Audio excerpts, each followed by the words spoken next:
May 29th, A Word in Season to the Weary by Brother Bakht Singh. Nevertheless we made our prayer unto our God. Nehemiah chapter 4 verse 9. The broken walls and the burnt gates of Jerusalem speak of the barren lives of many of God's people all over the world. This was the result of the rebellion and sin of the children of Israel.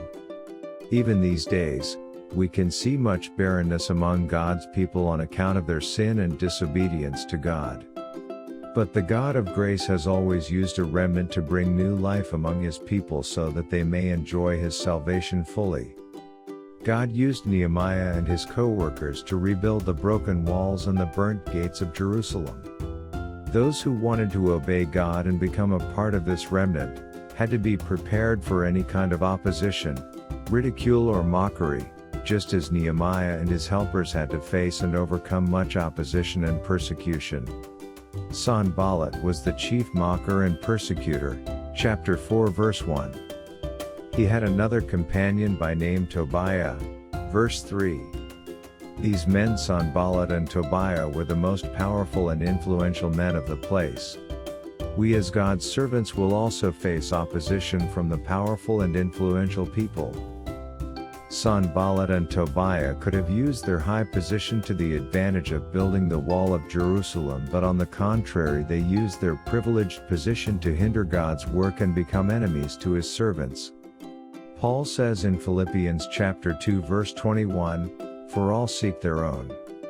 At the very beginning of the Lord's work in Madras, He warned us and taught us how to face such type of opposition.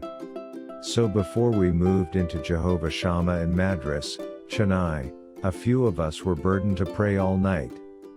We knew beforehand that we would have to face much persecution and attack from the enemy.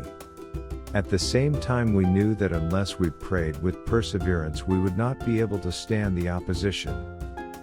So we decided to go a nearby hill and place called Palavaram to spend the whole night in prayer.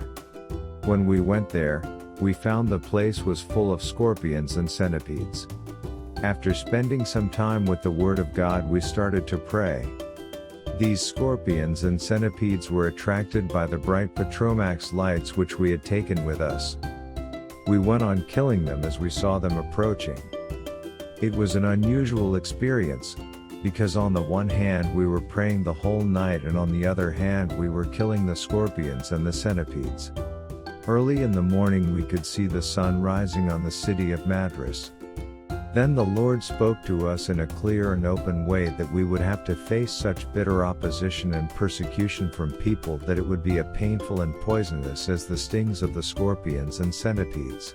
The Lord also encouraged us, saying not to be afraid of them, because even though these people may try to harm us, they would not be able to succeed.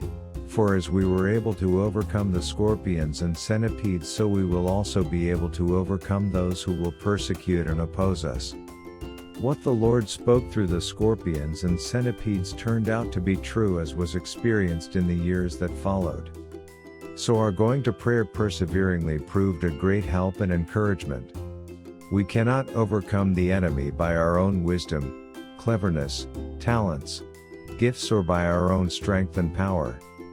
Now we can testify that the Lord has faithfully kept His promise. The more the people tried to oppose the work of God, the more we were blessed.